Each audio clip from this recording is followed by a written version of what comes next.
A very good morning students. हम कर रहे थे आपका chapter number 16 management of natural resources और हमारा चल रहा है टॉपिक वाटर हार्वेस्टिंग। देखिए क्या कहते हैं, watershed management emphasis scientific soil and water conservation in order to increase the biomass production. कहते हैं कि जो बायोमास है उसके प्रोडक्शन के लिए वाटर की मैनेजमेंट बहुत ज़्यादा ज़रूरी है। बायोमास मतलब हमारी बायोडाइवर्सिटी, उसके मैनेजमेंट के लिए, उसके प्रोडक्शन के लिए वाटर का मैनेजमेंट ज़रूरी है। The aim is to develop primary resources of land and water to produce secondary resources of plants and animal for use in manner which will not cause resources of plants and animal for use in manner which will not cause ecological imbalance। कहता है कि जो पानी है उसकी management इसलिए ज़रूरी है ताकि जो प्राइमरी रिसोर्सेज हैं ज़मीन के और पानी के, ठीक है, वो बने रहे, और जो सेकेंडरी रिसोर्सेज हैं जैसे कि क्या, प्लांट्स और एनिमल, जो दोनों चीज़ें किस पे डिपेंड करती हैं, वाटर पे और लैंड पे, ठीक है, उनका भी इकोलॉजिकल बैलेंस है। इकोलॉजिकल बैलेंस मतलब कितने अमाउंट में वो हैं वो बना रह सकें। Watershed management not only increases the production and income of watershed community.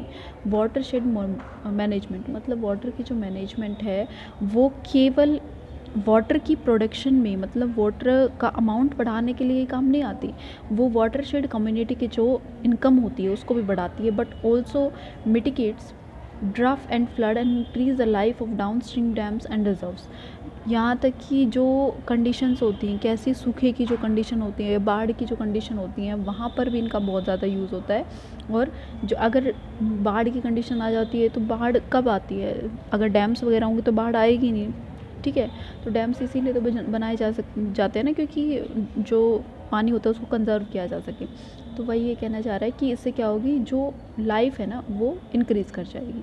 Various organization have been working in rejuvenating ancient system of water harvesting as an alternative to the mega projects like dam. मतलब बहुत सारी communities जो हैं वो इसके लिए मिलकर work कर रही हैं, जैसे कि डैम बनाने में उन कम्युनिटीज़ ने वर्क किया था।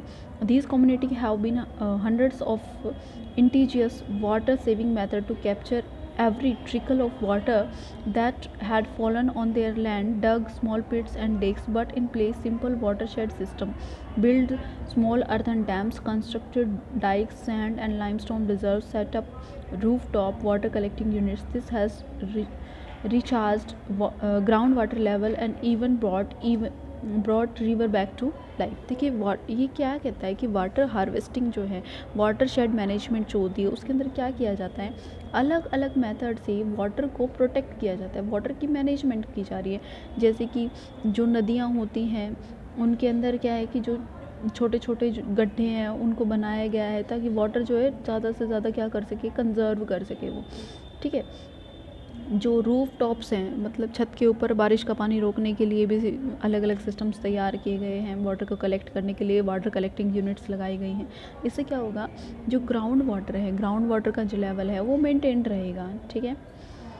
उसके बाद कहते हैं water harvesting is an age old concept in India. Water harvesting जो है वो बहुत पुराना मेथड है इंडिया में। Khadi in tanks and nandis in Rajasthan, bandharas and tals in Maharashtra, bandish in Madhya Pradesh and Uttar Pradesh, ahars and pynes in Bihar, kulhas in Himachal Pradesh, ponds in Kandi belt of Jammu region and Irish tanks in Tamil Nadu, Surangams in Kerala and Kattas in Karnataka are some of the ancient water harvesting including water conveyance structure till the use today। ये सब जो examples दिए गए हैं ये आजकल के सबसे बड़े वाटर हार्वेस्टिंग मैनेजमेंट के लिए जो चीज़ें बनाई हुई हैं वो हैं। Water harvesting techniques are highly local specific and the benefits are also localize. इनके जो बेनिफिट्स है वो आप देख सकते हैं। Giving people control over their local water resource ensure that mismanagement and overexploitation of these resources is removed. मतलब water जो है उसका मिस मैनेजमेंट जो है उसको रोकने के लिए ये जो मेथड्स हैं इनका यूज़ किया जाता है। In largely level terrains, the water harvesting structure are mainly crescent-shaped earthen embankments or low street and rubble check dams built across seasonally flooded gullies. कहते हैं कि कुछ जगह ऐसी होती है ना जहाँ पे सीजनली, मतलब सीज़न के हिसाब से फ्लड आती है, ठीक है। जैसे कि बिहार है, बिहार में जो कोसी नदी है उसको बिहार का शोक कहा जाता है, ठीक है। तो क्या होता है इनका कि वो सीजनल होती है, मतलब वो फ्लड लेकर ही आएंगी। तो उनके मैनेजमेंट के लिए भी अलग अलग तरीके से वाटर हार्वेस्टिंग स्ट्रक्चर्स जो हैं वो बनाए गए हैं। वो क्रिसेंट शेप के हो सकते हैं, ठीक है, वो स्ट्रेट भी हो सकते हैं। Monsoon rains fills ponds behind the structure, जो मानसून में जो बारिश आती है वो क्या करती है, पॉन्ड्स को भर देती है। Only the largest structure hold the water year round, जो बड़ा स्ट्रक्चर होता है केवल वही क्या करता है, जो पानी होता है बारिश का उसको रोक सकता है। Most dry of 6 month or less after the monsoon, monsoon के बाद जो अगले 6 महीने होते हैं वो कैसे होते हैं, सूखे होते हैं। Their main purpose however is not to hold surface water but to recharge the ground water beneath. इनका मेन मकसद क्या होता है कि पानी को होल्ड करके रखना, इसका मेन मकसद नहीं होता। इसका मेन मकसद होता है कि जो ग्राउंड वाटर है ना वो मेंटेन रहे, ठीक है।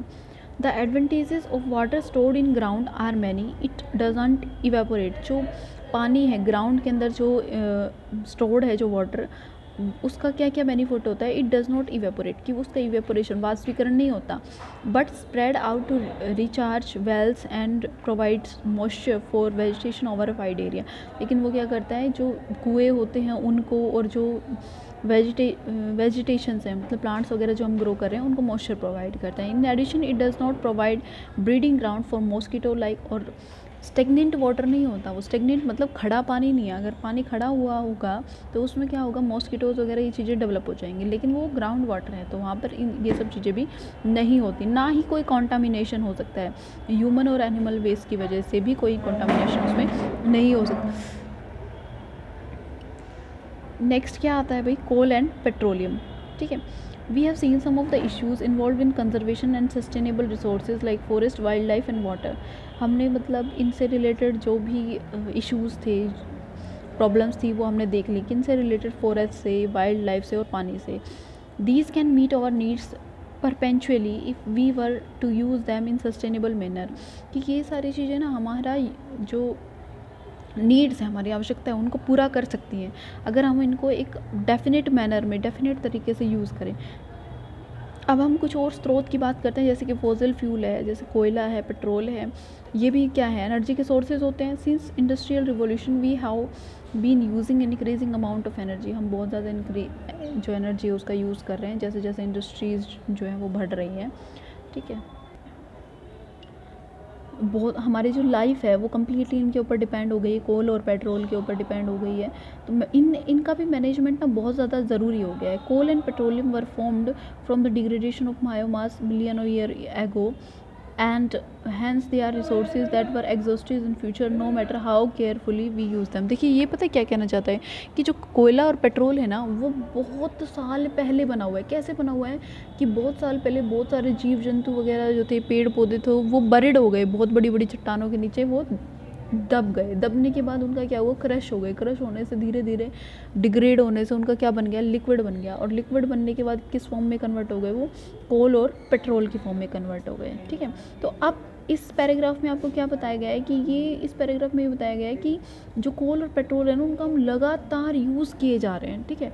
और ऐसा होगा कि वो धीरे धीरे लास्ट फॉर अनदर 200 ईयर, कि वो लास्टली कितने, अगर इसी तरीके से हम उसका यूज़ करते रहे ना तो लास्टली सिर्फ 200 साल के लिए ही बचेंगे, ठीक है।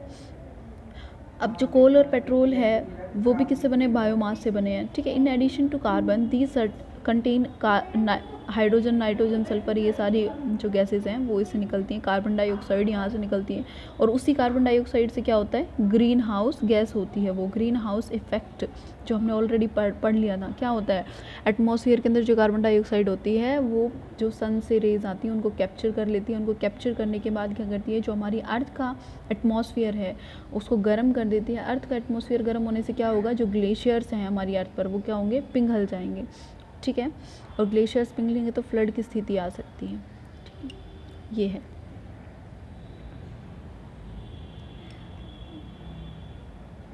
किस तरीके से हम ये जो चीज़ें हैं इनको इनका जो कंजम्पशन है वो कर सकते हैं, कैसे टेकिंग अ बस यूजिंग योर पर्सनल व्हीकल। और आप जो है देखिए किस तरीके से कोल और पेट्रोल का कम यूज़ कर सकते हैं, आप पर्सनल व्हीकल की जगह बस का यूज़ करें, ठीक है। बल्ब जो हैं और फ्लोरोसेंट ट्यूब हैं उनका यूज़ करें अपने घर पर। लिफ्ट और टेकिंग द स्टेयर्स, मतलब स्टेयर्स का यूज़ करें। वियरिंग एन एक्स्ट्रा स्वेटर और यूजिंग हीटिंग डिवाइस, मतलब जो हीटर वगैरह आप यूज़ करते हैं उनकी जगह आप क्या करें, स्वेटर एक एक्स्ट्रा पहन लें हीटर को यूज़ करने की जगह, ठीक है। इस तरीके से आप क्या कर सकते हैं, इन सब चीज़ों को रोक सकते हैं, जैसे कि पोल्यूशन भी कम होगा और आप जो रिसोर्सेज हैं उनको मैनेज भी कर पाएंगे। नेक्स्ट कहता है an overview for natural resources management. Natural जो रिसोर्सेज हैं उनको मैनेज करने के ऊपर एक ओवरव्यू हम अभी तक जो करके आए हैं उसको बताया हुआ है। कहता है sustainable management of natural resources difficult task, कि अच्छे तरीके से उसको मैनेज करना, जो नेचुरल रिसोर्सेज हैं प्राकृतिक स्रोत हैं उनको बहुत ज़्यादा हार्ड हो जाता है। In addressing this issue we need to keep an open mind with regard to interest of various stakeholders. We need to accept that people will act with their own best interest as priority, but the realization that such selfish goal will lead to misery of a large number of people and total destruction of our environment is slowly growing. Going beyond laws, rules and regulation, we need to tailor our requirements individually and collectively so that the benefits of development reach everyone now and for all generation to come. देखिए क्या कहना चाहता है ये कहना चाहता है कि देखिए ये यूँ कहना चाहता है कि ना अभी जो पीपल हैं वो हमारे जो नेचुरल रिसोर्सेज हैं उनको मैनेज करने के बारे में कम सोच रहे हैं, ठीक है। उनकी फर्स्ट प्रायोरिटी ये नहीं है कि उनको मैनेज किया जाए, वो सभी क्या कर रहे हैं, अपने सेल्फिश गोल, अपना जो उनका काम है सिर्फ वही करना चाह रहे हैं, और जो इन्वायरमेंट है उसकी वजह से क्या हो रहा है, डिस्ट्रक्ट हो रहा है, ठीक है। उसकी वजह से जो इन्वायरमेंट है उसका ह्रास हो रहा है और इन्वायरमेंट का जो डेवलपमेंट है वो भी धीरे हो गया है।